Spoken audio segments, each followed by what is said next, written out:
جس گھر میں بوڑھے والدین روتے ہوں اولاد کی طرف سے دیے گئے دکھوں اور تکلیفوں کی وجہ سے، جس گھر میں بوڑھے والدین آنسو بہاتے ہوں، درد کی شدت سے کراہتے ہوں، اور جہاں راتوں کی تنہائیوں کو گلے لگا لگا کر بوڑھے والدین دن میں بھی آنسو بہاتے ہوں اور رات کو بھی آنسو بہاتے ہوں، قسم ہے اللہ پاک کی، حضرت سیدنا علی المرتضیٰ شیر خدا کرم اللہ وجہہ الکریم کے فرمان کے مطابق ایسے گھر میں 5 مصیبتیں ضرور آتی ہیں۔ جس گھر میں بوڑھے والدین روتے ہوں، دن کو بھی روتے ہوں اور راتوں کو بھی روتے ہوں، راتوں کی تنہائیوں کو گلے لگا لگا کر روتے ہوں، راتوں کے دوسرے پہر اٹھ کر روتے ہوں، فرمایا ایسے گھروں میں 5 مصیبتیں ضرور آتی ہیں، اور یہ مصیبتیں آزمائش نہیں ہوتی بلکہ اللہ کا عذاب ہوتا ہے۔ ایسا گھر جہاں والدین کا دل ٹوٹ جائے، جہاں ماں باپ کا دل ٹوٹ جائے، جہاں ان کی عزت کو مجروح کر دیا جائے، جہاں ان کی خدمت کے بجائے انہیں بوجھ سمجھا جائے، وہ گھر اللہ کی رحمت سے محروم ہو جاتا ہے میرے بھائیوں۔ ایسے گھروں میں خوشیاں ماند پڑ جاتی ہیں، سکون ختم ہو جاتا ہے، اور ہر کام میں رکاوٹیں اور مسائل جنم لینے لگتے ہیں۔ حضرت سیدنا علی المرتضیٰ شیر خدا کرم اللہ وجہہ الکریم کے فرمان کے مطابق جو اولاد والدین کو ستاتی ہے، والدین کو رلاتی ہے، ان کی بے عزتی کرتی ہے، ان کی خدمت نہیں کرتی، ان کے آنسوں کو نظر انداز کر دیتی ہے، وہ نہ صرف دنیا میں مشکلات کا سامنا کرتی ہے بلکہ آخرت میں بھی سخت سزا کی مستحق بنتی ہے۔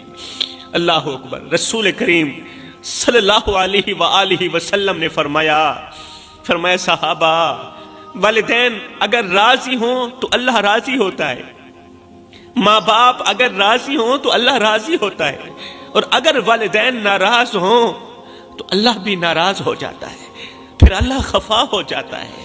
اگر اللہ کو راضی کرنا چاہتے ہو تو سب سے پہلے والدین کو راضی کرو۔ والدین کی ناراضگی اللہ کی ناراضگی ہے میرے بھائیوں، اور جو گھر والدین کے آنسوؤں سے بھر جائے، جو گھر والدین کے دکھوں سے بھر جائے، جہاں وہ اپنی ہی اولاد کے رویے سے تنگ آ کر، ماں باپ اپنی ہی اولاد کے رویے سے تنگ آ کر راتوں کی تنہائی میں سسکیاں بھریں، راتوں کی تنہائیوں میں روئیں، وہاں اللہ کی رحمت نہیں اترتی، وہاں اللہ کی رحمت نہیں اترتی بلکہ اللہ کا عذاب اترتا ہے۔ اس گھر میں اللہ کا عذاب اترتا ہے جس گھر میں بوڑھے ماں باپ روتے ہوں۔ حضرت سیدنا علی المرتضیٰ شیر خدا کرم اللہ وجہہ الکریم نے فرمایا ایسے گھروں میں 5 بڑی مصیبتیں ضرور آتی ہیں، اور یہ محض آزمائش نہیں بلکہ اللہ کی طرف سے ایک سخت سزا ہوتی ہے۔ یہاں پر میں تمہیں پتھر دلوں کو موم کر دینے والا ایک واقعہ سناتا ہوں۔ ایک نوجوان رسول کریم صلی اللہ علیہ وسلم کی خدمت میں حاضر ہوا۔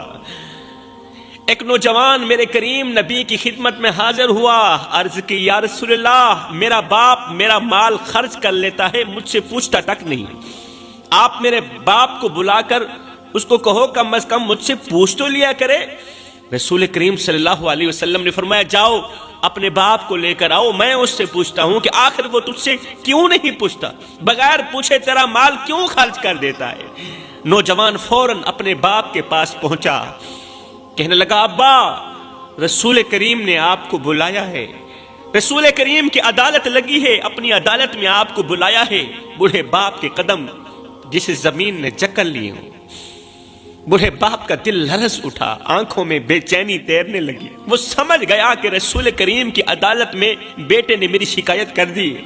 لرزتے ہاتھوں سے سوٹی سنبھالتے ہوئے کامتے قدموں کے ساتھ رسول کریم صلی اللہ علیہ وسلم کی پاک بارگاہ میں اپنے قدم بڑھائے۔ یہ بوڑھا شخص رسول کریم صلی اللہ علیہ وسلم کی پاک بارگاہ کی طرف اپنے قدم بڑھا ہی رہا تھا، ابھی راستے میں ہی تھا کہ ادھر سے حضرت جبریل علیہ السلام رسول کریم صلی اللہ علیہ وسلم کی خدمت میں حاضر ہوئے اور عرض کی یا رسول اللہ، اللہ فرما رہا ہے کہ اس نوجوان کے باپ سے کہو جو ابھی راستے میں ہے، آپ تک پہنچا نہیں ہے، جب وہ آپ کے پاس پہنچ آئے تو اسے کہنا کہ اے بندے، جو اشعار تو نے راستے میں اپنے دل میں پڑے ہیں نا، پہلے وہ اشعار سناؤ۔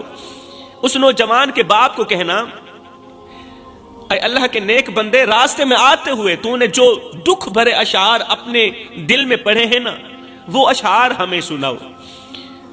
اب جبریل علیہ السلام واپس چلے گئے۔ وہ بوڑھا شخص اپنے بیٹے کے ساتھ جیسے ہی رسول کریم صلی اللہ علیہ وسلم کی خدمت میں حاضر ہوا تو آقا کریم نے شفقت بھری نظر اس بوڑھے پر ڈالی اور فرمایا، اے اللہ کے بندے، تیرا فیصلہ بعد میں کریں گے، پہلے جو اشعار تو نے اپنے دل میں آتے ہوئے پڑھے تھے نا، دل میں کہے نا، وہ اشعار ہمیں سناؤ۔ یہ سن کر بوڑھے باپ کی آنکھوں میں آنسو بھر آئے، اس کی آواز کانپنے لگی، آنکھیں برس رہی تھی، دل زخموں سے چور چور تھا۔ باپ نے روتے ہوئے رسول کریم صلی اللہ علیہ وسلم کو وہ دکھ بھرے اشعار سنائے۔ وہ اشعار عربی زبان میں تھے، ان کا ترجمہ کچھ یوں تھا۔ باپ نے کہا، اے میرے بیٹے، جب تو پیدا ہوا تھا میں نے اپنی ذات کے لیے جینا چھوڑ دیا، میری نیند، میری بھوک، میری خوشیاں، سب کچھ تیرے لیے تھا، میری خوشی بھی تیرے لیے تھی، میری نیند بھی تیرے لیے تھی۔ میں دن میں محنت کرتا، رات کو تجھے تھام کر سوتا تھا، پورا دن کڑکتی دھوپ میں تتی ریت کے اوپر کمزور سے کندھے پر بوریاں لاد لاد کے دن رات ایک کر کے محنت مزدوری کرتا کہ مجھے کچھ ملے نہ ملے، میرے بیٹے کو روٹی کا ٹکڑا مل جائے۔ میں پورا دن محنت کرتا، رات کو تجھے تھام کر سوتا، تجھے گلے لگا کر سوتا۔ جب میں تجھے گلے لگاتا تھا تو میری ساری تھکاوٹ دور ہو جاتی تھی۔ بیٹا، تیری ہلکی سی آہٹ پر میں جاگ جاتا تھا۔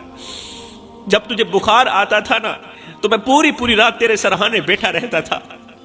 جب تو کروٹ بدلتا تھا تو میں اللہ تعالیٰ سے ڈھیروں دعائیں کرتا تھا کہ اللہ کہیں میرے بیٹے کو کچھ ہو نہ جائے۔ بیٹا، تو گود میں تھا، میں اس وقت بھی تیرے لیے پریشان تھا اور میں آج بھی تیرے لیے پریشان ہوں، میں آج بھی تیرے لیے فکر میں ہوں۔ بیٹا، جب تجھے بخار آتا نا تو میں رات بھر تیرے سرہانے بیٹھا رہتا تھا، تیرے ماتھے پر ہاتھ رکھتا ہوا تیری سانسیں گنتا رہتا تھا اور اللہ سے دعائیں کرتا رہتا تھا کہ یہ بیماری مجھے لگ جائے، میرے بیٹے کو کچھ نہ ہو، اللہ یہ بیماری مجھے لگا دے۔ بیٹا، میں تیرے دکھوں کو اپنے دکھ سمجھتا رہا، میں تیری بیماری کو اپنی بیماری سمجھتا رہا، اللہ سے دعائیں کرتا تھا، اللہ یہ بیماری مجھے لگا دے، میرے بیٹے کو آزاد کر دے اس بیماری سے۔ بیٹا، میں اپنی نیندیں تجھ پر قربان کرتا رہا، مگر آج تو کہتا ہے کہ میں تیرے مال کو کیوں خرچ کرتا ہوں؟ بیٹا، تیرے رونے پر میں روتا تھا، میں وہ باپ ہوں، تیری آہ پر میری آہ نکلتی تھی، تیری ہائے پر میری ہائے نکلتی تھی، تیری چیخ پر میرا دل لرز جاتا تھا۔ جب تو بیمار ہوتا میں دوڑ دوڑ کر کبھی ادھر کو بھاگتا کبھی ادھر کو بھاگتا، تیرے لیے دوا لاتا۔ جب تو بھوکا ہوتا میں اپنے منہ سے نوالا نکال کر تیرے منہ میں ڈالتا۔ جب میں تجھے بھوکا دیکھتا تھا تو میں بیماری کے ہونے کے باوجود بھی، بیمار ہونے کے باوجود بھی، کمزور ہونے کے باوجود بھی، میں لاغر ہونے کے باوجود بھی محنت مزدوری کے لیے نکل جاتا تھا، پھر وزنی بھاری بوریاں اپنے کندھے پر لاتا تھا، صرف اس سوچ کی بنیاد پر کہ مجھے کچھ ملے نہ ملے، میرے شہزادے کو روٹی کا ٹکڑا مل جائے۔ میں نے اپنی ضرورتوں کو بھلا دیا، اپنی خواہشات قبرستان میں دفن کر دی، صرف اس لیے کہ میرا بیٹا خوش رہے۔ میں اپنے بیٹے کے چہرے پر خوشی دیکھنا چاہتا ہوں، مسکراہٹ دیکھنا چاہتا ہوں۔ بیٹا، تو بچہ تھا، میں جوان تھا، میں اپنی رگوں سے خون نکالتا رہا، تیری رگوں میں ڈالتا رہا، میں اپنی سانسیں گھٹاتا رہا، تجھے زندگی دیتا رہا، اپنے منہ سے نوالا نکالتا رہا، تجھے کھلاتا رہا۔ تجھ میں جوانی بھرتی گئی، مجھ سے بڑھاپا جوانی چھنتا گیا، یہاں تک کہ آج تو طاقتور ہو گیا اور میں کمزور ہو گیا، آج تو عزت دار ہو گیا اور میں بے عزت ہو گیا۔ ہائے ہائے، دربار میں خاموشی چھائی ہوئی تھی۔ یہ بڑھا شخص دکھ بھرے اشعار سنا رہا تھا، دربار میں خاموشی چھا گئی، ہر آنکھ اشک بار ہو چکی تھی۔ رسول کریم صلی اللہ علیہ وسلم نے نوجوان کی طرف دیکھا، وہ نوجوان جو زمین پر نظریں گاڑے ہوئے کھڑا تھا، اس کے چہرے پر شرمندگی کے آثار تھے، بیٹے کے ہونٹ کانپ رہے تھے، آنکھیں آنسوں سے لبریز تھی۔ باپ نے کہا، بیٹا، جب تو چھوٹا تھا میں تجھے اپنے باہوں میں لیے پھرتا تھا، آج جب میں بوڑھا ہو گیا ہوں تو میرے کندھے پر ہاتھ رکھنے کے بجائے مجھے بوجھ سمجھنے لگا ہے، میری پچھلی قربانیوں کو بھول چکا ہے۔ بیٹا، جب تو چل نہیں سکتا تھا میں نے تجھے انگل پکڑ کر چلنا سکھایا، آج جب میں لرزتے قدموں سے چلتا ہوں، آج جب میں کمزور قدموں سے چلتا ہوں تو پیچھے مڑ کر دیکھنا بھی گوارا نہیں کرتا۔ بیٹا، میں تیری ہنسی کے لیے راتوں کو جاگتا رہا، تیری مسکراہٹ کے لیے راتوں کو جاگتا رہا، اپنی نیندیں قربان کرتا رہا، اپنی خوشی قربان کرتا رہا۔ آج جب میری آنکھوں میں جھریاں آئیں تو نے مجھے سہارا دینا بھی چھوڑ دیا۔ بیٹا، تیرے رونے پر میری دنیا لرز جاتی تھی، آج میری آنکھوں میں آنسو ہیں اور تجھے کوئی فرق نہیں پڑ رہا۔ تو بیمار ہوتا تھا، میں رات بھر جاگتا تھا، تیرے لیے دعائیں کرتا تھا، لیکن آج میں بستر پر بے بس پڑا ہوں اور تو مجھے دیکھنا بھی گوارا نہیں کرتا، تو مجھ سے میرا حال تک پوچھنا گوارا نہیں کرتا۔ میں نے تیری ہر خوشی پوری کی، اپنی ضرورتوں کو بھلا کر تجھے خوشیوں سے نوازا۔ ہائے، بزرگ کے دکھ بھرے اشعار نے صحابہ کرام کو رلا کے رکھ دیا، باپ کے دکھ بھرے جملوں نے صحابہ کرام کو رلا کے رکھ دیا۔ نبی نے روتے ہوئے نوجوان بیٹے کی طرف دیکھا، وہ نوجوان بیٹا جو اس وقت زمین پر نظریں گاڑے ہوئے کھڑا تھا، اس کے چہرے پر ندامت کے آثار نمایاں تھے، اس کے ہونٹ کانپ رہے تھے، آنکھوں میں پچھتاوے کے آنسو تیر رہے تھے۔ وہ نوجوان لرزتے ہوئے قدموں سے اپنے باپ کی طرف بڑھا، بوڑھے باپ کے قریب آیا اور اس کے کانپتے ہوئے ہاتھوں کو تھاما اور زاروں قطار رو کر کہنے لگا، ابا مجھے معاف کر دو۔ رو کر کہنے لگا، ابا مجھے معاف کر دو، میں نہیں جانتا تھا کہ میری ایک چھوٹی سی شکایت آپ کے دل پر اتنا بڑا زخم لگا دے گی۔ ابا، میں نے آپ کے احسانات کو بھلا دیا، مجھے معاف کر دینا۔ میں نے آپ کی قربانیوں کو فراموش کر دیا، مجھے معاف کر دینا۔ میں نے اپنی ہی جنت کو اپنے ہاتھوں سے کھونے کی کوشش کی، مجھے معاف کر دینا۔ اللہ اکبر۔ اس کے بعد رسول کریم صلی اللہ علیہ وسلم نے آنکھوں سے آنسو بہاتے ہوئے فرمایا، اے نوجوان، کان کھول کر سن لے، آج سے تو بھی تیرے باپ کا ہے اور تیرا مال بھی تیرے باپ کا ہے۔ تیرا باپ جہاں چاہے تیرے مال کو استعمال کر سکتا ہے، تو ہرگز نہیں پوچھ سکتا۔ حضرت سیدنا علی المرتضیٰ شیر خدا کرم اللہ وجہہ الکریم نے فرمایا جس گھر میں بوڑھے والدین روتے ہوں، نافرمان اولاد کی وجہ سے بوڑھے والدین آنکھوں سے آنسو بہاتے ہوں، اس گھر میں 5 مصیبتیں ضرور آتی ہیں۔ فرمایا پہلی مصیبت یہ آتی ہے کہ اس گھر میں رہنے والوں کی کوئی بھی دعا قبول نہیں ہوتی۔ ایسا گھر اللہ کی رحمت سے محروم ہو جاتا ہے جس گھر میں بوڑھے والدین روتے ہیں۔ دعائیں لبوں سے نکلتی رہتی ہیں، دعائیں منہ سے نکلتی رہتی ہیں، لیکن آسمان تک پہنچنے سے پہلے ہی رد کر دی جاتی۔ لوگ اپنی مشکلات کے حل کے لیے دعائیں مانگتے ہیں، کاروبار میں برکت کے لیے التجائیں کرتے ہیں، بیماری سے شفا کی دعا کرتے ہیں، صحت کی دعا کرتے ہیں، مگر ہر راستہ بند ہو جاتا ہے۔ کیوں؟ اس لیے کہ ان کے گھر میں بوڑھے والدین روتے ہیں۔ اور جس گھر میں بوڑھے والدین کے دل ٹوٹ جائیں، وہاں برکت اور قبولیت کے دروازے بند کر دیے جاتے ہیں۔ حضرت حکیم لقمان نے کہا، جس گھر میں بوڑھے والدین روتے ہوں، شیطان اس گھر میں ڈیرا ڈال دیتا ہے۔ جس گھر میں بوڑھے والدین کی نافرمانی کی جاتی ہو، بوڑھے والدین کو بے عزت کیا جاتا ہو، اونچی آواز میں بک بک کی جاتی ہو، اس گھر میں شیطان ڈیرا ڈال دیتا ہے۔ اور جس گھر میں شیطان ڈیرا ڈال دے، وہاں ایسی تباہی آتی ہے کہ انسان کی عقل دنگ رہ جاتی ہے۔ شیطان کا سب سے بڑا ہدف پھر یہی ہوتا ہے کہ گھر کے افراد کو آپس میں دشمن بنا دے، رحمت کو زحمت میں بدل دے اور محبت کو نفرت میں بدل دے۔ وہ گھر جہاں والدین کی آنکھیں نم ہوں، وہاں شیطان اپنے جال پھیلا کر ایسے حالات پیدا کر دیتا ہے کہ تباہی کے سوا کچھ نہیں ہوتا۔ وہ کون سی تباہی ہوتی ہے؟ گھر میں ہمیشہ جھگڑے اور بے سکونی رہتی ہے، یہ تباہی ہے۔ جب شیطان گھر میں ڈیرا ڈال دیتا ہے نا، ماں باپ کے رونے کی وجہ سے، اللہ اکبر، پتہ ہے پھر کون سی تباہی آتی ہے؟ گھر میں ہمیشہ جھگڑے اور بے سکونی لگی رہتی ہے۔ اولاد اپنے دل سے ماں باپ کی عزت کرنا چھوڑ دیتی ہے، پھر رزق میں بے برکتی آ جاتی ہے، اور سب کچھ ہوتے ہوئے بھی ہر ایک چیز کی کمی محسوس ہوتی ہے۔ پھر عبادت میں دل نہیں لگتا، نماز اور تلاوت بھاری لگنے لگ جاتی ہے۔ شیطان دماغ میں ایسے خیال ڈالتا ہے کہ بندہ والدین کو ہی اپنی بدبختی کی وجہ سمجھنے لگتا ہے۔ جس گھر میں بوڑھے والدین روتے ہوں وہاں بے برکتی ایسے بسیرا کر لیتی ہے کہ دولت ہونے کے باوجود بھی سکون غائب ہو جاتا ہے۔ پھر گھر میں دولت بھی ہوتی ہے، مال بھی ہوتا ہے، لیکن سکون نہیں ہوتا، اس لیے کہ اس دولت میں برکت نہیں ہے، کھانے میں لذت نہیں رہتی، اور زندگی ایک عجیب بے چینی میں گزرنے لگتی۔ حضرت علی فرماتے ہیں ایسے گھروں میں بیماریاں، ذہنی دباؤ، ناگہانی آفات دروازہ کھٹکھٹانے کے بجائے اندر ہی بسیرا کر لیتی ہیں۔ ہر کام میں رکاوٹ، ہر قدم پر پریشانی اور ہر لمحے بے سکونی کا سامنا لگا رہتا ہے، کیونکہ والدین کی آہیں، والدین کی تڑپ زمین پر نہیں گرتی، والدین کے آنسو زمین پر نہیں گرتے، بلکہ عرش الہی کا دروازہ جا کھٹکھٹاتے ہیں اور اللہ سے اپنی بات منوا کر ہی دم لیتے ہیں۔ خدا را میرے بھائیو، والدین کو اتنا مت ستاؤ کہ وہ اللہ کے سامنے تمہارا نام لے کر رو پڑیں۔ خدا پاک کی عزت کی قسم، اگر وہ اللہ کے سامنے تمہارا نام لے کر رو پڑے تو یاد رکھنا یہ تمہارے لیے سب سے بڑا مسئلہ بن جائے گا، بہت بڑا مسئلہ بن جائے گا۔ تم ایسی بیماری میں، ایسی مصیبت میں پھنس جاؤ گے کہ نکلنے کا کوئی راستہ نہیں ملے گا، کیونکہ اللہ کا ترازو صرف انصاف ہی تولتا ہے، یہ تو آپ جانتے ہوں گے نا۔ اگر تم نے کسی کو دکھ دیا، کسی کے دل کو زخمی کیا، کسی کے بڑھاپے میں اسے بے یار و مددگار چھوڑ دیا، تو کیا تمہیں لگتا ہے کہ تم ساری زندگی چین سے گزار پاؤ گے، سکون سے گزار پاؤ گے؟ ہرگز نہیں۔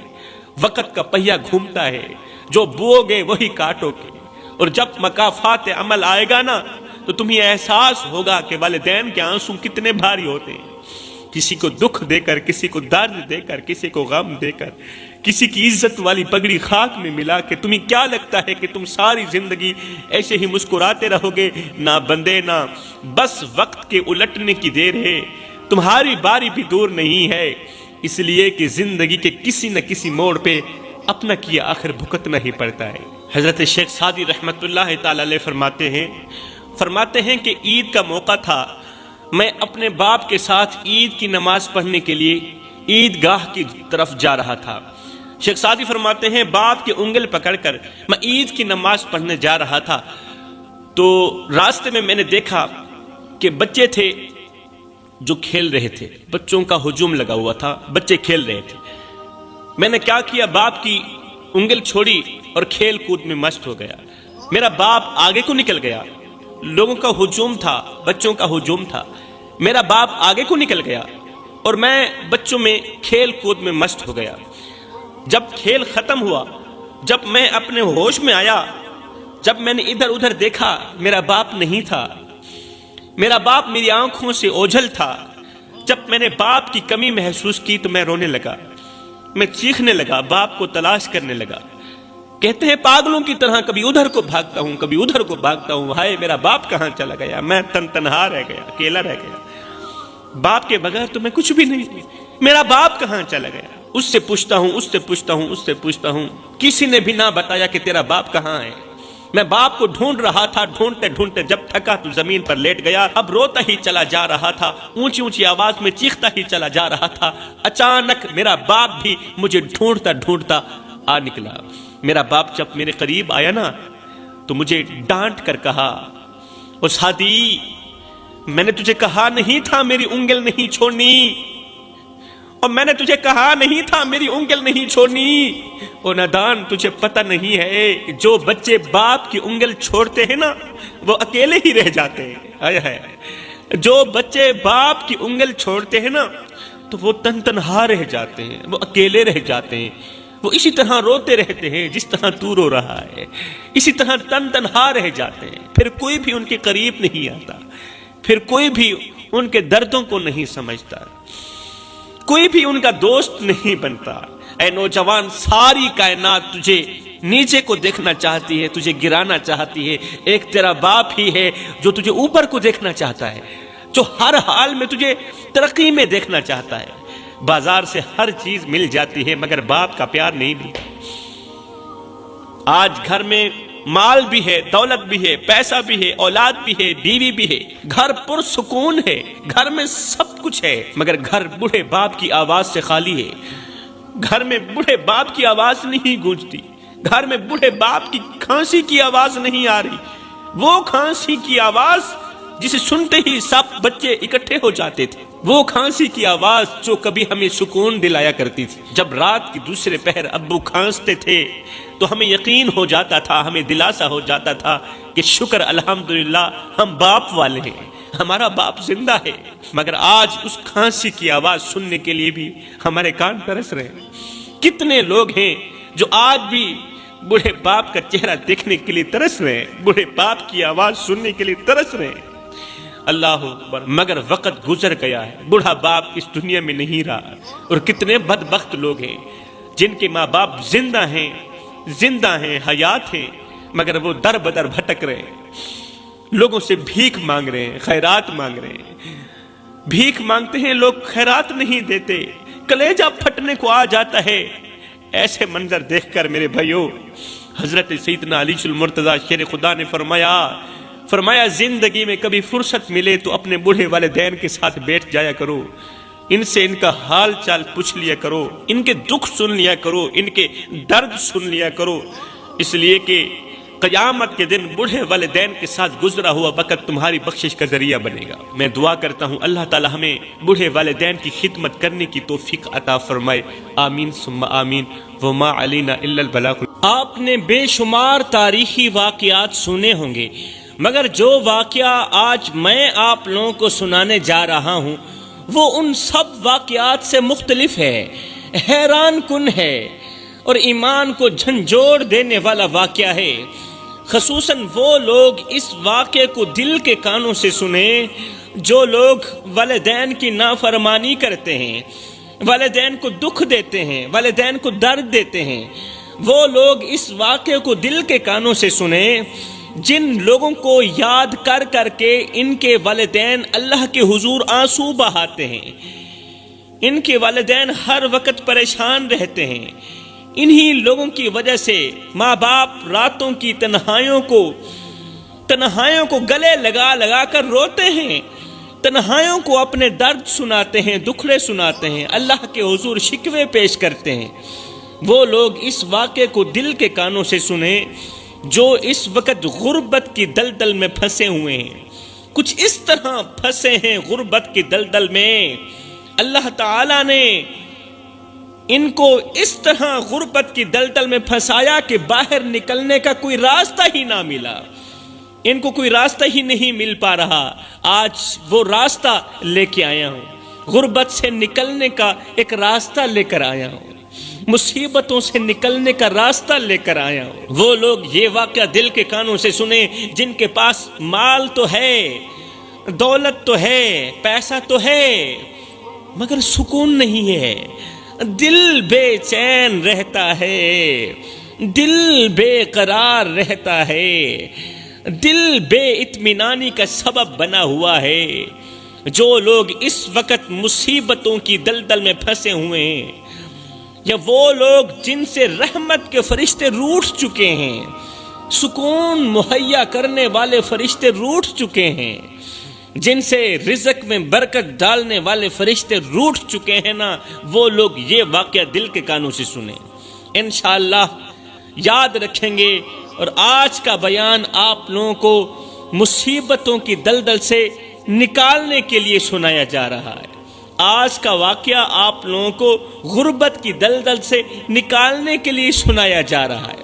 وہ واقعہ کچھ یوں ہے کہ حضرت سیدنا موسیٰ علیہ السلام ایک دن کوہ طور پر اللہ سے ہم کلام ہونے کے لیے پہنچے، اللہ تعالیٰ سے میٹھی میٹھی باتیں کرنے کے لیے پہنچے۔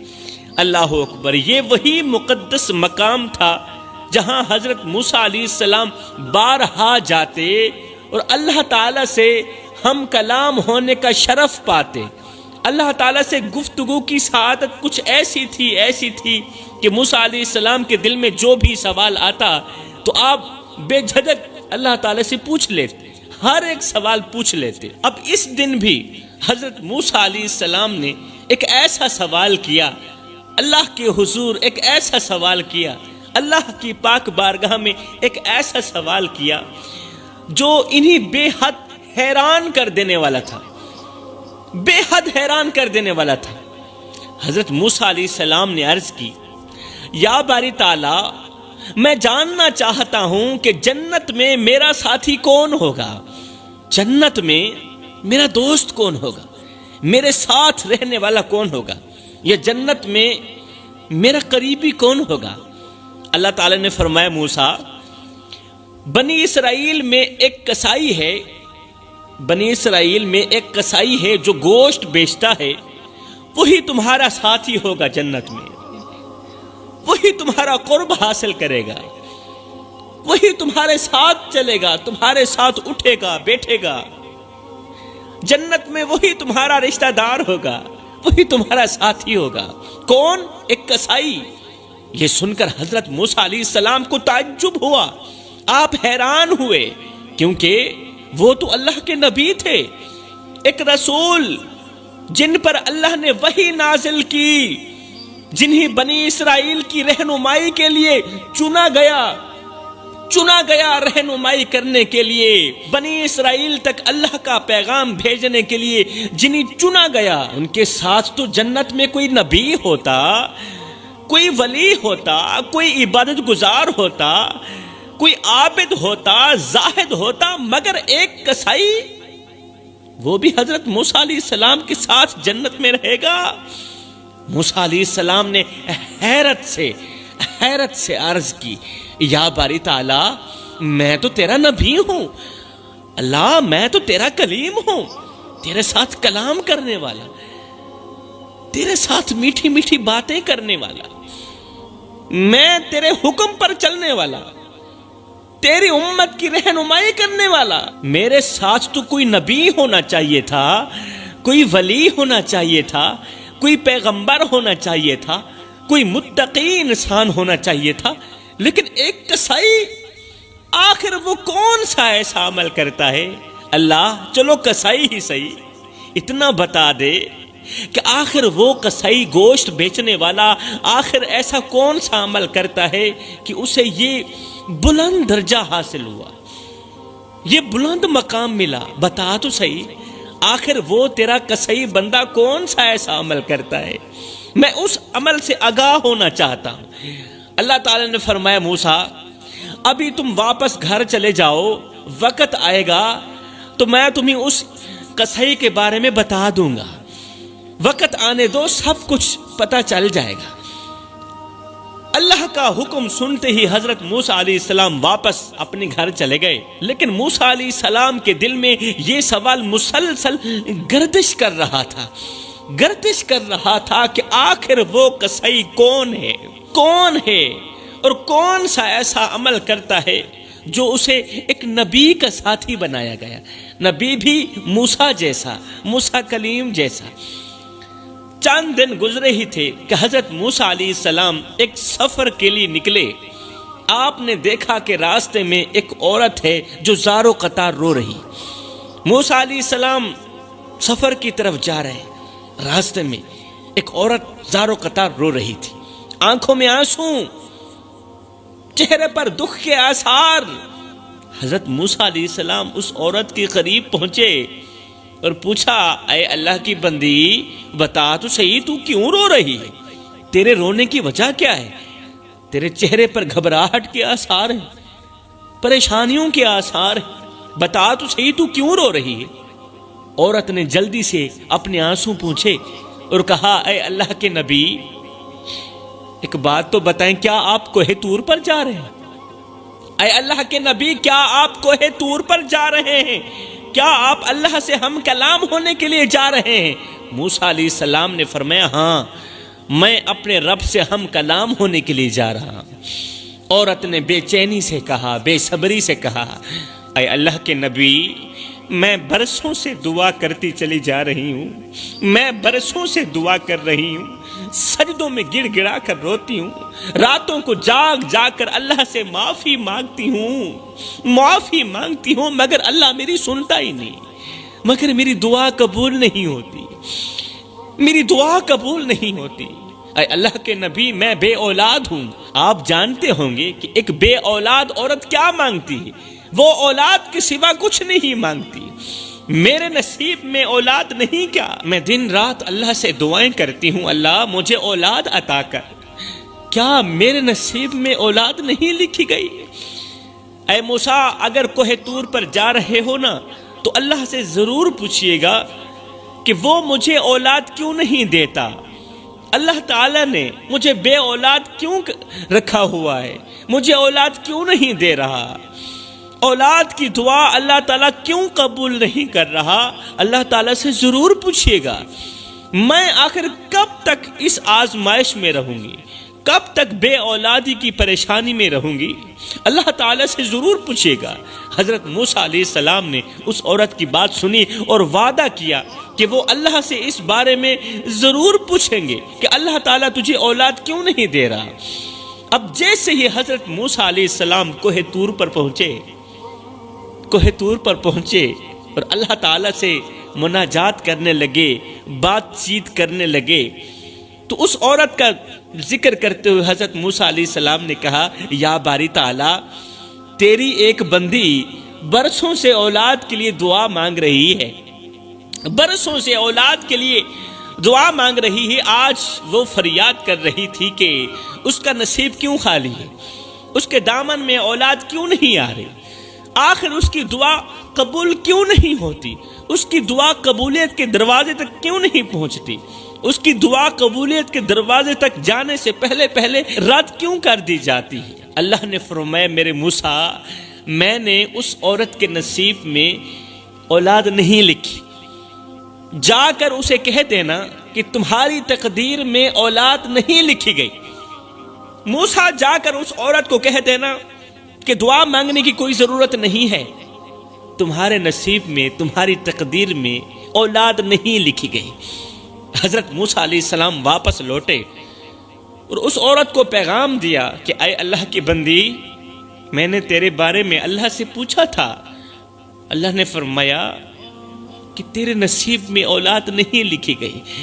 یہ سن کر وہ عورت تڑپ اٹھی، چیخ چیخ کر رونے لگی، آسمان کی طرف ہاتھ اٹھا کر کہنے لگی، یا اللہ، آخر میرے نصیب میں یہ محرومی کیوں ہے میرے نصیب میں یہ محرومی؟ میں نے تیری عبادت میں کبھی کوتاہی نہیں کی، میں نے کبھی حرام نہیں کھایا، میں نے ہمیشہ تیرا ذکر کیا، پھر بھی میں اولاد سے محروم رہوں گی، آخر کیوں؟ وہ عورت روتی رہی، اللہ سے شکوے کرتی رہی، تڑپتی رہی، مگر اللہ تعالیٰ کی طرف سے کوئی جواب نہ آیا۔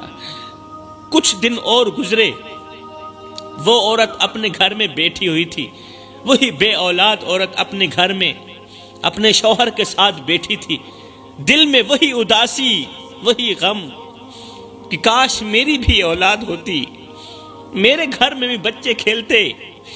اچانک ایک فقیر اس کے دروازے پر آیا، عورت کے دروازے پر ایک فقیر مسافر آیا، اس کا چہرہ نورانی تھا، آنکھوں میں عاجزی تھی، جسم پر سادہ لباس، جیسے کوئی مسافر لگتا ہو۔ وہ دروازے پر آیا، رک کر بولا، اے اللہ کی بندی، کچھ کھانے کے لیے ہے تو دے دو، میں 2 دن کا بھوکا ہوں، مسافر ہوں، اللہ کے نام پہ ایک روٹی مانگتا ہوں، اگر ہے تو دے دو۔ فقیر کی آواز سنتے ہی وہ عورت جلدی سے اٹھی، گھر کے برتنوں میں دیکھا، ایک روٹی رکھی ہوئی تھی، برتنوں کے اندر ایک روٹی رکھی ہوئی تھی۔ عورت نے بسم اللہ پڑھتے ہی وہ روٹی اللہ والے کے ہاتھ میں دے دی، بسم اللہ پڑھتے ہی وہ روٹی اللہ والے کے ہاتھ میں دے دی اور کہا، اے اللہ کے نیک بندے، دعا کرنا کہ میرا رب مجھ پر رحم کرے اور میری جھولی اولاد سے بھر دے۔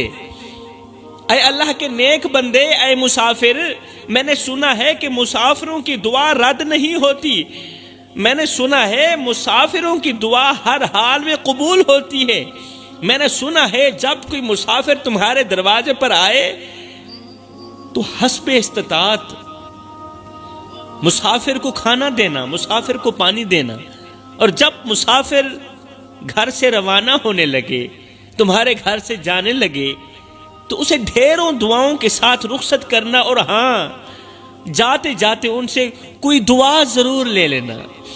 اے مسافر، میں تم سے دعا لینا چاہتی ہوں، دعا کرنا کہ میرا رب مجھ پر رحم کر دے اور میری جھولی میں بھی اولاد ڈال دے، مجھے بھی صاحب اولاد کر دے۔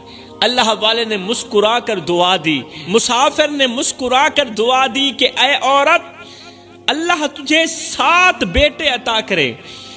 اللہ والے نے جاتے ہوئے مسکراتے ہوئے دعا دی، اے عورت، اللہ تجھے 7 بیٹے عطا کرے۔ مسافر کی بات، مسافر کی دعا عورت نے کوئی زیادہ سنجیدگی سے نہ لی، کیونکہ موسیٰ علیہ السلام اللہ کے نبی تھے۔ موسیٰ نے کہہ رکھا تھا کہ تیری تقدیر میں اولاد نہیں لکھی ہوئی۔ موسیٰ کی بات اٹل ہے، وہ حق بولتے ہیں، سچ بولتے ہیں، اور ایسا ہی تھا، اس کی تقدیر میں اولاد لکھی ہوئی بھی نہیں تھی۔ لیکن جب اللہ والے نے اسے دعا دی نا، اے عورت، اللہ تجھے 7 بیٹے عطا کرے، تو اللہ والے کی یہ بات عورت نے کوئی زیادہ سنجیدگی سے نہ لی۔ چند دن کے بعد اس عورت کے پیٹ میں عجیب سی حرکت محسوس ہونے لگی۔ کچھ دن گزر رہے تھے کہ اسے کسی دائی نے کہا، اے عورت، تو حاملہ ہو گئی ہے۔ وقت گزرتا گیا میری قوم کے نوجوانوں، اور ایک وقت وہ بھی آیا جب اس بے اولاد عورت نے 1 نہیں 2 نہیں بلکہ 7 بیٹے جنم دیے۔ 7 بیٹے میرے اللہ نے عطا کیے۔ کئی سال گزر گئے، بیٹے بڑے ہو گئے۔ ایک دن حضرت موسیٰ علیہ السلام کا اسی راستے سے گزر ہوا۔ وہی عورت جس کے چہرے پر کبھی مایوسی تھی، آج اس کی پیشانی چمک رہی تھی، ہاتھوں میں خوشیوں کی روشنی تھی، ہاتھوں میں بچے تھے۔ جیسے ہی حضرت موسیٰ علیہ السلام اس کے قریب پہنچے تو وہ عورت دوڑتی ہوئی حضرت موسیٰ علیہ السلام کے پاس آئی اور کہنے لگی، اے اللہ کے نبی، آپ نے تو کہا تھا میرے نصیب میں اولاد نہیں لکھی ہوئی، مگر دیکھیں یہ میرے 7 بیٹے ہیں، یہ کہاں سے آئے ہیں؟ یہ میرے ہی بیٹے ہیں، بتاؤ کس نے دیے؟ اللہ نے دیے۔ آپ نے تو کہا تھا کہ تقدیر میں تیرے نصیب کی اولاد لکھی ہوئی بھی نہیں ہے، تو پھر یہ اولاد کہاں سے آ گئی؟ کس نے دی ہے یہ اولاد؟ اللہ نے نہیں دی۔ یہ سن کر موسیٰ علیہ السلام حیران ہو گئے۔ حیرانگی والی بات تھی نا۔ موسیٰ علیہ السلام سوچنے لگے کہ میرے اللہ کے فیصلے تو اٹل ہوتے ہیں، پھر اس کی اولاد کہاں سے آ گئی؟ اس کی اولاد تو تقدیر میں لکھی ہوئی بھی نہیں تھی۔ حضرت موسیٰ علیہ السلام حیران ہو کر کوہ طور پر پہنچے، جس مقام پر اللہ تعالیٰ سے بات چیت کیا کرتے تھے۔ کوہ طور پر پہنچے، اللہ سے ہم کلام ہوئے، یا اللہ، تو نے تو کہا تھا کہ اس عورت کے نصیب میں اولاد نہیں، مگر آج وہ 7 بیٹوں کی ماں کیسے بن چکی ہے؟ کیسے بن گئی وہ 7 بیٹوں کی ماں؟ تو نے خود ہی تو فرمایا تھا کہ اس کے حصے میں اولاد نہیں لکھی۔ آخر یہ کیسے ممکن ہوا؟ اولاد کہاں سے آ گئی؟ میرے اللہ نے فرمایا، اے موسیٰ، اگر تم یہ سب کچھ جاننا چاہتے ہو نا، تو پھر ایک کام کرو۔ جی یا رب العالمین، کون سا کام ہے؟ میرے اللہ نے فرمایا، جاؤ کہیں سے انسان کا گوشت لے کر آؤ، پھر میں تمہیں اس سوال کا جواب دوں گا کہ میں نے اسے کس طرح 7 بیٹے عطا کیے۔ حضرت موسیٰ علیہ السلام حیران تو ہوئے، مگر یہ اللہ کا حکم تھا۔ موسیٰ علیہ السلام فوراً ایک تھالی اور ایک چھری لے کر اپنی قوم کے لوگوں کے پاس گئے۔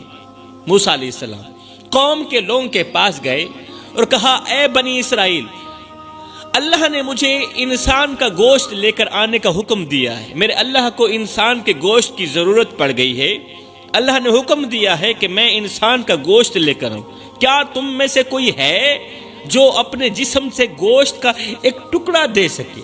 کیا تم میں سے کوئی ہے جو اللہ کے نام پر، میرے اللہ کے نام پر اپنے جسم سے گوشت کا ایک چھوٹا سا ٹکڑا دے سکے؟ یہ سنتے ہی سب لوگ خوف زدہ ہو گئے، خوف زدہ ہو کر انہوں نے موسیٰ علیہ السلام کی یہ بات سننا گوارا ہی نہ کی سرے سے۔ ایک ایک کر کے سب لوگ وہاں سے چلے گئے، کسی نے بھی اپنے جسم کا گوشت دینے پر رضامندگی ظاہر نہ کی۔ حضرت موسیٰ علیہ السلام پریشان ہو گئے۔ جب بنی اسرائیل کے لوگ ایک ایک کر کے واپس چلے گئے، جواب دے گئے کہ ہمارے پاس گوشت نہیں ہے، تو تو موسیٰ علیہ السلام پریشان ہو گئے. انہوں نے سوچا، اللہ کے نبی نے سوچا اگر گوشت نہ ملا تو میں اللہ کے حکم کی تعمیل کیسے کروں گا. حضرت موسیٰ علیہ السلام مایوس ہو کر کوہ طور کی طرف جا رہے تھے کہ اچانک پیچھے سے ایک فقیر نے آواز دی، اے اللہ کے نبی، میں آپ کو بہت زیادہ پریشان دیکھ رہا ہوں. اے اللہ کے نبی، آپ بہت زیادہ پریشان دکھ رہے ہیں، کیا معاملہ ہے؟ حضرت موسیٰ علیہ السلام نے کہا، اللہ نے مجھے انسان کا گوشت لانے کا حکم دیا تھا بھائی.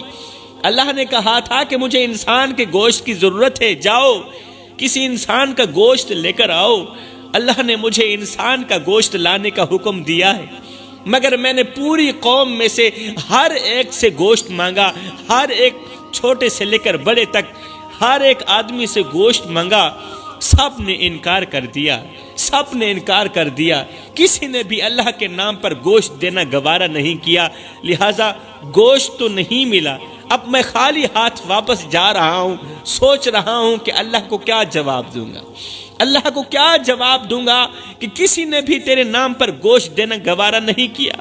ہائے، پھر کیا ہوا؟ یہ سن کر وہ بزرگ فقیر رک گیا. بزرگ فقیر مسکرایا، مسکراتے ہوئے ایک چھری نکالی اور اپنے جسم سے گوشت کا ایک ٹکڑا کاٹ کر، بزرگ تھا، کمزور تھا، اپنے جسم سے گوشت کا ایک ٹکڑا کاٹ کر حضرت موسیٰ علیہ السلام کے ہاتھ میں دے دیا اور خود خاموشی سے وہاں سے چلا گیا. چپ، اور خود خاموشی سے وہاں سے چلا گیا، چپ ہو کر چلا گیا. اللہ اکبر. حضرت موسیٰ علیہ السلام حیران رہ گئے، حیران رہ گئے. پھر خوش بھی ہوئے کیونکہ اللہ کے حکم کی تعمیل ہو گئی تھی. خوش بھی ہوئے.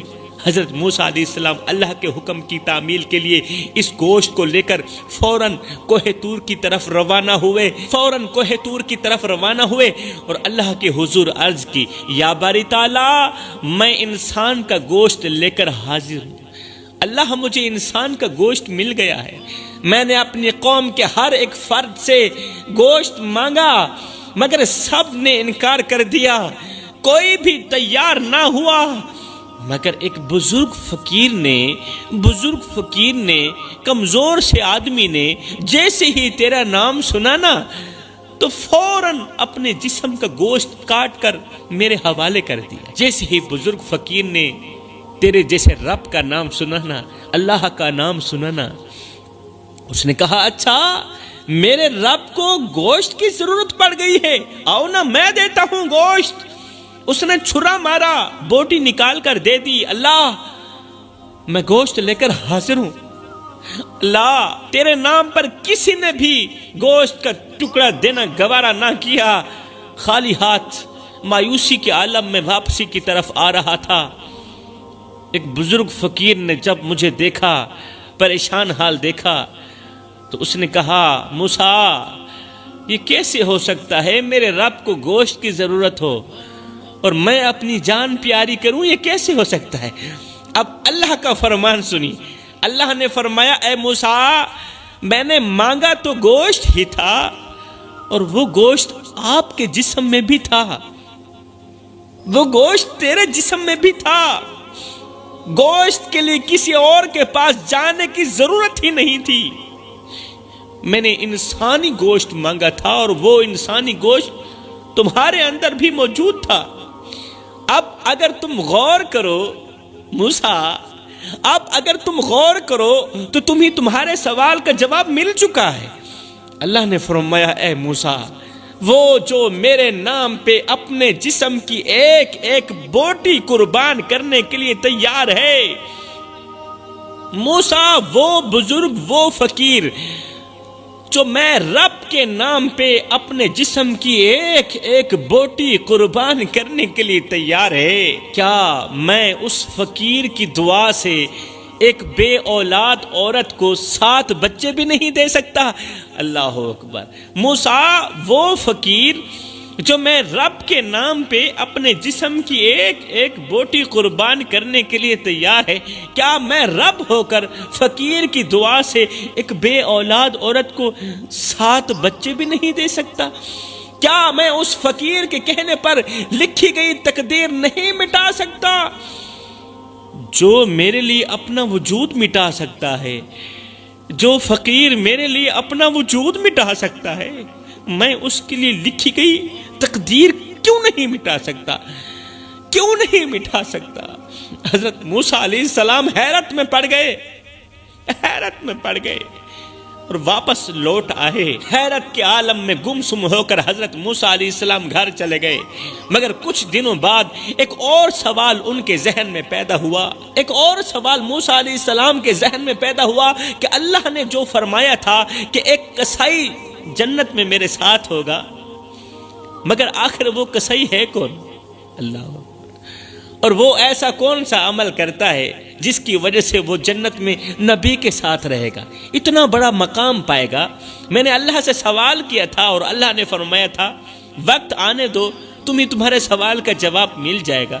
اب اس سوچ کی بنیاد پر حضرت موسیٰ علیہ السلام دوبارہ کوہ طور پر پہنچے اور اللہ کے حضور عرض کیا، یا اللہ، تو نے فرمایا تھا کہ ایک کسائی جنت میں موسیٰ کا ساتھی ہوگا، مگر جب میں نے اس کے بارے میں دریافت کیا، پوچھا، تو نے فرمایا تھا کچھ دن بعد بتاؤں گا۔ یا اللہ، اب میں جاننا چاہتا ہوں کہ آخر وہ کسائی ہے کون، اور وہ کون سا ایسا عمل کرتا ہے جس کے سبب اسے نبی کے ساتھ جنت میں رہنے کا شرف حاصل ہوگا، وہ موسیٰ جیسے نبی کے ساتھ رہے گا۔ موسیٰ علیہ السلام کے بار بار پوچھنے پر آخر کار میرے اللہ نے حضرت موسیٰ علیہ السلام کو اس کسائی کے بارے میں بتا ہی دیا۔ اے موسیٰ، وہ کسائی فلاں شہر میں رہتا ہے اور اس نے گوشت کا پھٹا لگا رکھا ہے، وہ مزدور سا آدمی ہے، غریب سا آدمی ہے، اور وہ گوشت بیچ کر اپنی گزر بسر چلا رہا ہے۔ حضرت موسیٰ علیہ السلام نے اللہ تعالیٰ سے اس جگہ کا پتہ پوچھا، اس کسائی کا پتہ پوچھا، اور فوراً اس کسائی کی تلاش میں نکل پڑے، کسائی کی تلاشی کے لیے نکل پڑے۔ حضرت موسیٰ علیہ السلام نے شہر کا چپا چپا چھان مارا، گلیوں میں گھومے، ہر جگہ نظر دوڑائی، آخر کار وہ کسائی مل ہی گیا جس کی تلاش حضرت موسیٰ علیہ السلام کو تھی۔ حضرت موسیٰ علیہ السلام اس کسائی کے پھٹے کے بالکل سامنے تھوڑا فاصلے پر کھڑے ہو گئے، چھپ کر کھڑے ہو گئے اور غور سے دیکھنے لگے کہ آخر یہ کون سا ایسا عمل کرتا ہے جس کی بدولت اسے جنت میں ایک نبی کے ساتھ رہنے کا شرف حاصل ہو رہا ہے، اتنا بڑا مقام مل رہا ہے۔ حضرت موسیٰ علیہ السلام نے دیکھا، غور کیا کہ کسائی گوشت کے عمدہ حصے کو الگ کر لیتا ہے۔ گوشت بیچنے والا کسائی جب دیکھتا ہے نا کہ یہ گوشت کا عمدہ حصہ ہے، تو وہ گوشت کے عمدے حصے کو، اچھے حصے کو، صاف ستھرے حصے کو الگ کر لیتا ہے۔ مطلب جو بہترین بوٹیاں ہوتی ہیں نا، وہ ایک طرف کر کے اسے چھپا کر رکھ دیتا ہے۔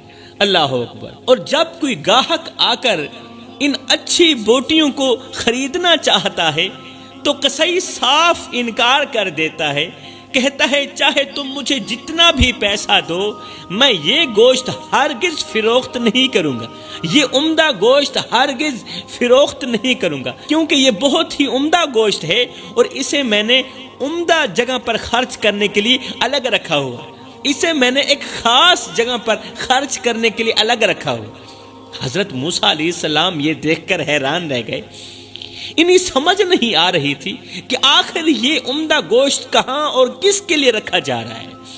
یہ جو الگ رکھ رہا ہے اور لوگ کہہ رہے ہیں جتنا پیسہ مانگتے ہو مانگ لو اور یہ عمدہ گوشت دے دو، مگر یہ کہتا ہے نہیں نہیں، اسے میں عمدہ جگہ پر خرچ کروں گا، آخر وہ عمدہ جگہ کون سی ہے؟ خیر، جب شام ہوئی، کسائی نے دکان بند کی اور معمول کے مطابق گھر کی طرف جانے لگا تو حضرت موسیٰ علیہ السلام دوڑ کر اس کسائی کے پاس پہنچے، کہا میں ایک مسافر ہوں، کیا آج کی رات تمہارے گھر مہمان بن سکتا ہوں؟ کسائی نے مسکراتے ہوئے کہا جی ہاں، آپ ضرور میرے مہمان کیوں نہیں بن سکتے، ضرور بنے، میں آپ کا خیر مقدم کرتا ہوں۔ اس کسائی سے اجازت لے کر حضرت موسیٰ علیہ السلام اس کے ساتھ اس کے گھر پہنچے۔ کسائی نے جاتے ہی حضرت موسیٰ علیہ السلام کو ایک طرف بٹھایا اور پھر وہی عمدہ گوشت جو وہ کسی قیمت پر بھی فروخت نہیں کرنا چاہتا تھا، اسی عمدہ گوشت کو باہر نکالا، دیگچی میں ڈالا اور ایک بہترین سا سالن تیار کیا۔ جب سالن پک گیا تو اس نے سالن اور کچھ روٹیاں اٹھائیں، کسائی نے سالن اور کچھ روٹیاں اٹھائیں اور گھر سے باہر نکل کر ایک ویرانے راستے پر چلنے لگا۔ حضرت موسیٰ علیہ السلام حیران ہوئے اور خاموشی سے اس کسائی کے پیچھے پیچھے چل پڑے۔ چلتے چلتے وہ کسائی ایک غار کے اندر جا پہنچا۔ حضرت موسیٰ علیہ السلام نے جب غار کے اندر جھانک کر دیکھا تو حیران رہ گئے کہ اس غار میں دو بوڑھے انسان لیٹے ہوئے ہیں، لیکن ان دونوں کی شکل بگڑی ہوئی ہے۔ وہ دونوں جانوروں کی شکل اختیار کر گئے، نہایت ہی کمزور، ناتواں اور بے بس پڑے ہوئے ہیں۔ اللہ ہو، کسائی نے سب سے پہلے جا کر ان دونوں کو صاف ستھرا کیا، ان کے جسم سے مٹی جھاڑی، پھر نہایت ہی ادب اور محبت کے ساتھ اپنے ہاتھوں سے ان دونوں کو کھانا کھلایا۔ جب وہ کھانے سے فارغ ہو گئے تو کسائی نے کیا کیا، ان دونوں کے ہاتھوں کو چوما۔ اللہ اکبر، دونوں جانوروں کے ہاتھوں کو چوما، ان کے سر پر محبت بھرا ہاتھ پھیرا، ان کے سر پر ہاتھ رکھا، ان کے کپڑے بدلے اور پھر ان کے آرام کے لیے بستر ٹھیک کیا، بستر بچھایا۔ ایک بار پھر سے انہیں صاف ستھرا کر کے بستر کے اوپر لٹایا اور خاموشی سے واپس اپنے گھر کی طرف چل دی۔ حضرت موسیٰ علیہ السلام یہ سب دیکھ کر حیران رہ گئے۔ موسیٰ علیہ السلام نے کسائی سے پوچھا، بھائی یہ کون ہیں؟ آخر یہ دو کون ہیں اور تم ان کے ساتھ اتنا اچھا سلوک کیوں کر رہے ہو؟ کسائی نے روتے ہوئے کہا، چیختے ہوئے کہا، اے مسافر، اے اجنبی شخص، یہ ایک میری ماں ہے اور ایک میرا باپ ہے، ایک میری ماں ہے اور ایک میرا باپ ہے۔ یہ دونوں کسی گناہ کی وجہ سے جانور کی شکل میں تبدیل ہو گئے تھے، دونوں کسی گناہ کی وجہ سے جانور کی شکل میں تبدیل ہو گئے، مگر ان کا گناہ ان کے رب کا معاملہ ہے۔ میں کون ہوتا ہوں انہیں گنہگار سمجھنے والا؟ میں کون ہوتا ہوں انہیں بدکار سمجھنے والا؟ وہ میرے والدین ہیں اور میرے لیے یہی کافی ہے کہ وہ میرے والدین ہیں، میرے لیے یہی کافی ہے کہ وہ جانور ہی صحیح مگر میرے والدین ہیں۔ میں نے ہمیشہ یہی سوچا ہے کہ اگر یہ آج اس حال میں ہیں تو یہ میرے امتحان کا ذریعہ ہے، اور اگر میں نے ان کی خدمت کی، ان کی نوکری کی، ان کا خیال رکھا، انہیں محبت دی، انہیں شفقت دی، تو شاید میرا رب مجھ سے راضی ہو جائے۔ میں اپنے رب کو راضی کرنا چاہتا ہوں۔ یہ گنہگار ہی صحیح، بدکار ہی صحیح، مگر میرے ماں باپ ہیں، ایک میری ماں ہے اور دوسرا میرا باپ ہے۔ اللہ اکبر، یہ سب کچھ اس لیے کر رہا ہوں کہ اللہ مجھ پہ راضی ہو جائے۔ حضرت موسیٰ علیہ السلام کی آنکھوں میں آنسو آ گئے، بے اختیار کہنے لگے، واہ واہ، سبحان اللہ، ایسی محبت، ایسی عقیدت، ایسی قربانی۔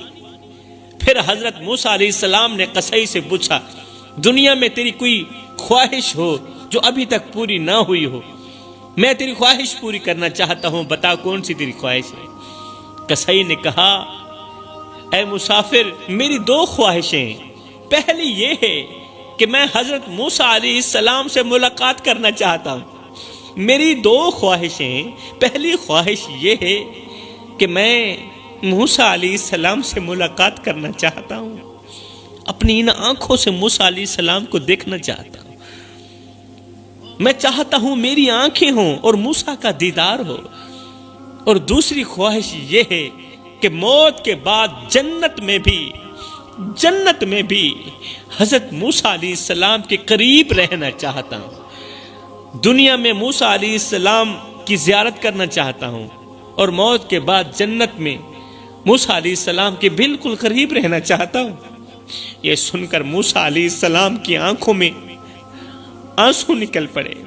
موسیٰ علیہ السلام مسکرا کر فرمانے لگے، اے بندہ خدا، پھر تجھے مبارک ہو، تجھے مبارک ہو، میں ہی موسیٰ ہوں اور اللہ نے تیرے والدین کی خدمت کے صدقے جنت میں تجھے میرا ساتھی بنا دیا ہے۔ اللہ تعالیٰ نے تجھے تیرے والدین کی خدمت کے صدقے، تجھے تیرے گنہگار والدین کی خدمت کے صدقے، تجھے ان دو جانوروں کی نوکری کے صدقے جنت میں تجھے میرا ساتھی لکھ دیا ہے میرے اللہ نے۔ اللہ اکبر، تجھے مبارک ہو، تو جنت میں میرے ساتھ رہے گا، تو جنت میں میرا دوست رہے گا، میرے بالکل ساتھ رہے گا، تو جنت میں میرا دوست رہے گا، تو میرے بالکل ساتھ رہے گا۔ اللہ اکبر، اور میں موسیٰ خود چل کر تجھے دیدار کرانے کے لیے آیا، کر لے دیدار۔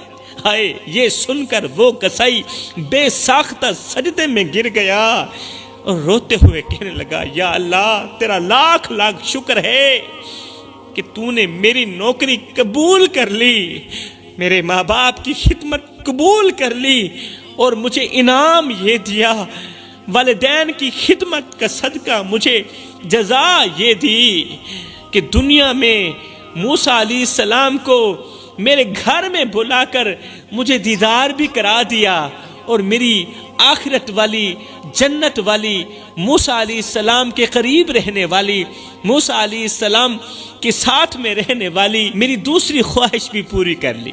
میرے بھائیوں، یہ واقعہ ہمیں سبق دیتا ہے کہ اللہ کی پاک بارگاہ میں سب سے بڑی عبادت والدین کی خدمت ہے۔ یہ حقیقت ہے، اللہ تعالیٰ کی پاک بارگاہ میں سب سے بڑی جو عبادت ہے وہ والدین کی خدمت ہے۔ نیک اعمال، دعائیں، عبادت، نمازیں سب اپنی جگہ پر، مگر جب بندہ والدین کے لیے قربانی دیتا ہے، ان کے لیے وقت نکالتا ہے، ان کے لیے اپنی زندگی وقف کرتا ہے، ان کی رضا کے لیے جیتا ہے، تو قسم ہے اللہ پاک کی، اللہ اسے دنیا میں بھی بلند کرتا ہے اور آخرت میں بھی انبیاء کا ساتھ دیتا ہے۔ آخرت میں بھی انبیاء کرام کے ساتھ رکھتا ہے ایسے بندے کو جو دنیا میں والدین کی نوکری کو سب سے زیادہ اہم سمجھتا ہے۔ والدین کی خدمت چاہے وہ کسی بھی حال میں ہو، والدین کی خدمت کرو چاہے والدین کسی بھی حال میں ہو، والدین نیک ہوں خواہ گنہگار کیوں نہ ہو، بدکار کیوں نہ ہو۔ اللہ کے ہاں یہ ایک ایسی عبادت ہے جو انسان کو جنت کے اعلیٰ مقام تک پہنچا دیتی ہے۔ تو فرمایا اگر تم چاہتے ہو کہ تمہارے گھر میں امیری آئے، خوشحالیاں آئیں، تو فرمایا والدین کو خوش رکھو۔ اگر تم چاہتے ہو کہ تمہاری اولاد تمہاری فرما بردار بنے، تو تم والدین کے فرما بردار بن جاؤ۔ اگر تم چاہتے ہو کہ تمہارے گھر کے اوپر ہر وقت رحمت کی بارش برستی رہے، تو تم والدین کی نوکری کرو، والدین کی خدمت کرو، تو پھر دیکھنا کہ کس طرح تمہارے گھر کے اوپر سے آسمان سے رحمت کی بارش برستی ہے۔ پھر اللہ تعالیٰ تمہیں اس قدر رزق عطا کرے گا، اس قدر رزق عطا کرے گا کہ بڑے بڑے امیر، بڑے بڑے بادشاہ تمہاری قسمت پر رشک کرتے رہیں گے۔